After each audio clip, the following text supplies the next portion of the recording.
Kung ang hanap mo'y lugar na nakaka-relax, swak dyan ang isla ng Apuaw Pequena, ang isa sa mga isla ng Siete Picados ng Mercedes Camarines Norte.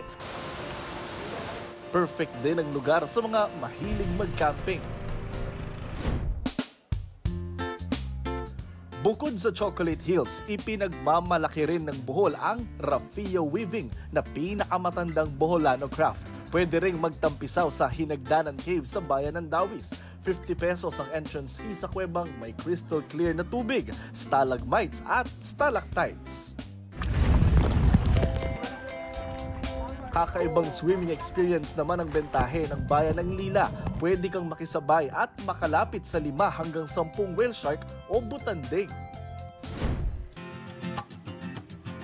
Sa Quirino naman, patok ding pambit the heat ang San Pedro River.